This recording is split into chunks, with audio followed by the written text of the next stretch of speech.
சஷ்டிகா சமையல். டுடே சஷ்டிகா சமையலில் என்ன பார்க்க போகிறோம்னா, ஒரு சூப்பரான உதிரியான சக்கரவள்ளி கிழங்கு சாதம் எப்படி பண்ண போகிறோம்னு தாங்க பார்க்க போகிறோம். இது அவ்வளோ ஒரு ஹெல்த் பெனிஃபிட்டுங்க. வாங்க இந்த ரெசிபி எப்படி பண்ணலான்னு வீடியோக்குள்ளே போய் பார்க்கலாம். தேவையான பொருட்கள்: ஒரு கொத்து கருவேப்பிலை, ஒரு பச்சை மிளகா, 5 பல்லு பூண்டு, துருவி வச்சிருக்கிற சக்கரவள்ளி கிழங்கு, ஒரு பெரிய வெங்காயம், கடுகு, உளுந்தம்பருப்பு, கடலைப்பருப்பு, முந்திரி எடுத்து வச்சுருக்கேன். இப்போது ஒரு கடாயில் சூடு பண்ணிவிட்டு கொஞ்சமாக ஆயில் சேர்த்துக்கலாம். இப்போது ஆயில் சூடானதும் எடுத்து வச்சுருக்கிற கடுகு, உளுந்தம்பருப்பை சேர்த்துக்கலாம். கடுகு, உளுந்தம்பருப்பு பொரிஞ்சதும் இது கூட கடலைப்பருப்பு, முந்திரி சேர்த்து நல்லா பொரிய விட்டுக்கலாம். பாருங்கள் ஃப்ரெண்ட்ஸ், கடலைப்பருப்பு கோல்டன் ப்ரௌன் கலர் வர அளவுக்கு நல்லா வறுத்துக்கங்க. இப்போ இது கூட பொடியை நறுக்கி எடுத்து வச்சுருக்கிற பெரிய வெங்காயத்தை சேர்த்து நல்லா வதக்கி விட்டுக்கலாம். வெங்காயம் நல்லா வதங்கி வரட்டும்.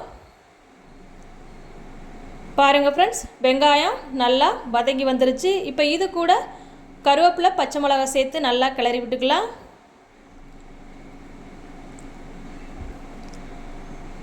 இப்போது பச்சை மிளகா, கருவேப்பிலை வதங்கினதும் இது கூட எடுத்து வச்சுருக்கிற 5 பல்லு பூண்டு சேர்த்து நல்லா கிளறி விட்டுக்கலாம். பூண்டு சேர்க்கும்போது நல்ல வாசமாகவும் டேஸ்ட்டாக இருக்கும். இப்போ இது கூட துருவி வச்சுருக்கிற சக்கரவள்ளி கிழங்கு ஆட் பண்ணி நல்லா கிளறி விட்டுக்கலாம். சக்கரவள்ளி கிழங்கு நல்லா எண்ணெயிலே வதங்கி வரணும் ஃப்ரெண்ட்ஸ். நல்லா கிளறி விட்டுக்கலாம். பாருங்கள், சக்கரவள்ளி கிழங்கு நல்லா நிறம் மாதிரி நல்லா வெந்து வந்துருச்சு. இப்போ சாதத்துக்கு தேவையான அளவு உப்பு சேர்த்து நல்லா கிளறி விட்டுக்கலாம்.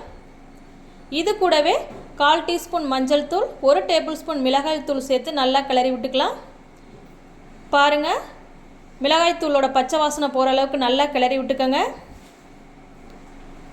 பாருங்கள் ஃப்ரெண்ட்ஸ், நல்லா கிளறி விட்டாச்சு. இந்த பக்கம் வந்த உடனே நம்ம அடுப்பை ஆஃப் பண்ணிடலாம். இப்போ இது கூட நான் சுட சுட சாதம் எடுத்து வடித்து வச்சுருக்கேன். இது கூட ஆட் பண்ணி நல்லா கிளறி விட்டுக்கலாம். பாருங்கள் ஃப்ரெண்ட்ஸ், இது போல் நல்லா கிளறி விட்டுக்கோங்க. சாதத்தில் எல்லாம் படுற அளவுக்கு நல்லா கிளறி விட்டுக்கோங்க. பாருங்கள் ஃப்ரெண்ட்ஸ், நல்லா கிளறி விட்டாச்சு. பாருங்கள், நமக்கு தேவையான சூப்பரான சக்கரவள்ளி கிழங்கு சாதம் அருமையாக ரெடி ஆகிடுச்சு ஃப்ரெண்ட்ஸ். இதை நீங்கள் லஞ்ச் பாக்ஸ் ரெசிபியாக கூட பயன்படுத்திக்கலாம் ஃப்ரெண்ட்ஸ். இதை குழந்தைங்களுக்கெல்லாம் செஞ்சு கொடுத்தீங்கன்னா விரும்பி சாப்பிடுவாங்க. நீங்களும் இந்த ரெசிபி கண்டிப்பாக மறக்காமல் ட்ரை பண்ணி பாருங்கள்.